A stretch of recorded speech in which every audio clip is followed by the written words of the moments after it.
Hello students, good morning. Today I am going to discuss the first chapter of geography class 7, that is our environment. Then environment word जो है वो French word इन्वायरनर से लिया गया है, इन्वायरनर से लिया गया है, जिसका मतलब होता है सराउंडिंग्स। ये फ्रेंच वर्ड है इन्वायरनर, जिसका मतलब होता है सराउंडिंग्स।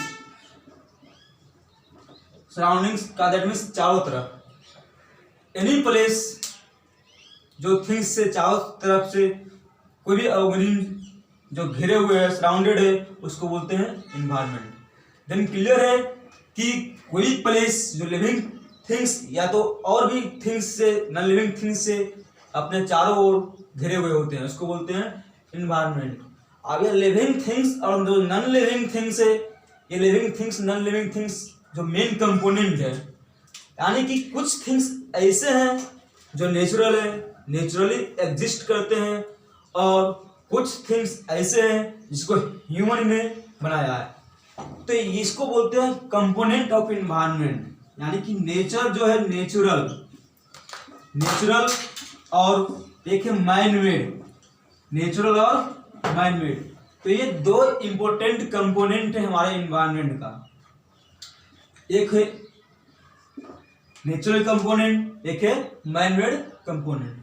अब नेचुरल कंपोनेंट की बात करते हैं तो नेचुरल कंपोनेंट जो नेचुरली एग्जिस्ट करते हैं उसको बोलते हैं नेचुरल कंपोनेंट, और जो मैन के द्वारा बनाया गया है उसको बोलते हैं man made component. Such as buildings, such as pond, such as road, such as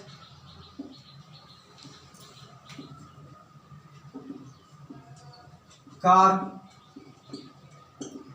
machines, etc. तो जिसको ह्यूमन ने बनाया है उसको मैन मेड कंपोनेंट बोलते हैं। और एक हुआ natural component.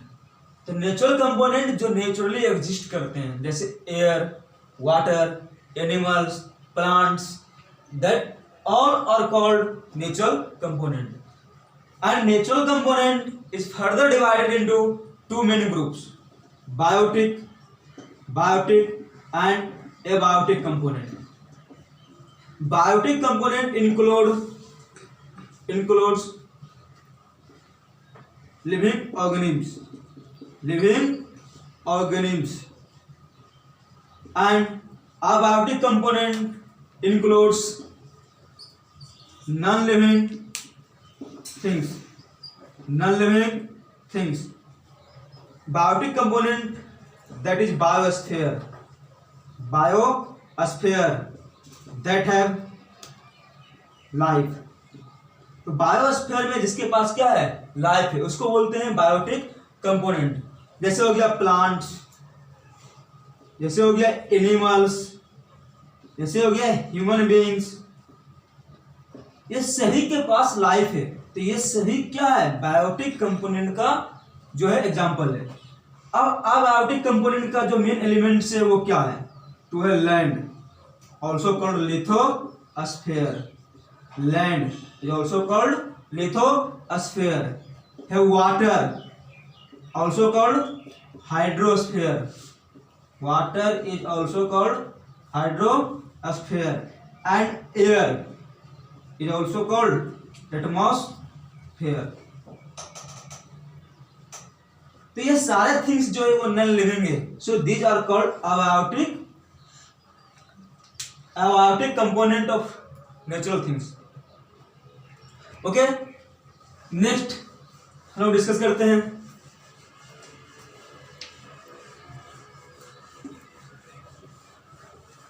Domain of earth, domain of our earth. तो अर्थ का मेन डोमेन क्या है, तो अभी नेचुरल थिंग्स में, नेचुरल कंपोनेंट में डिस्क्राइब किए थे, वो चार किए थे। एक किए थे लैंड, इसको बोलते थे लिथोस्फीयर। एक का नाम था वाटर, इसको बोलते हैं हाइड्रोस्फीयर। एक को atmosphere, and the fourth is biosphere. तो ये 4 मेन डोमेन है हमारे अर्थ का, जो ये ऑलरेडी क्लास 6 में भी आप लोग पढ़ चुके होंगे, लेकिन फिर से यहाँ पे उसको डिटेल में डिस्क्राइब करते हैं। लिथोस्फीयर क्या है?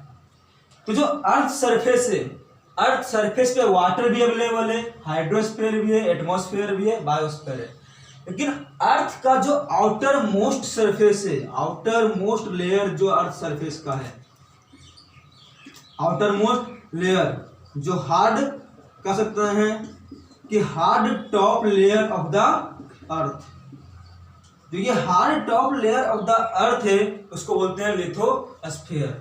और ये जो लिथोस्फीयर है ये 2 तरीके से है, एक कॉन्टिनेंटल लिथोस्फीयर है और एक ओशनिक लिथोस्फीयर है।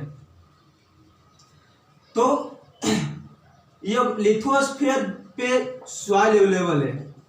लिथोस्फीयर जो कहा है कि इस पे सॉइल अवेलेबल है, और सॉइल जो है प्लांट्स को, किसको? प्लांट्स को न्यूट्रिएंट्स देता है, और इस न्यूट्रिएंट्स के कारण एनर्जी प्राप्त करता है प्लांट।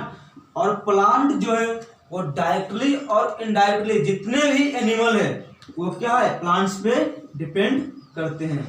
यानी कि simply we can say plants support life for animal directly और इनडायरेक्टली। तो इस तरह से क्या हो गया कि सॉइल जो है लिथोस्फीयर पे जो प्लांट्स और एनिमल्स को दोनों में सपोर्ट करता है। एनिमल्स डिपेंड हुआ प्लांट पे और प्लांट डिपेंड हुआ सॉइल पे, यानी कि ये सभी एक दूसरे से रिलेटेड है। उसके बाद बात करते हैं कि लिथोस्फीयर, कई सारे जो मिनरल्स है वो लिथोस्फीयर में पाए जाते हैं, यानी कि हम कह सकते हैं कि स्टोर हाउस ऑफ मिनरल्स है, store house of mineral. Lithosphere क्या है? तो स्टोर हाउस ऑफ मिनरल है। और क्या कह सकते हैं इसको कि home of plants and animals, plants and animals. तो लिथोस्फीयर जो है ये क्या है? Home of plants and animals है। साथ ही साथ क्या करता है कि लिथोस्फीयर लैंड प्रोवाइड करता है, जिसपे बहुत सारे इंडस्ट्रीज इस्टेब्लिश किए जाते हैं, बहुत सारे जो पीपल है अपना घर बनाते हैं, शेल्टर बनाते हैं, एनिमल्स जो है वो शेल्टर बनाते हैं।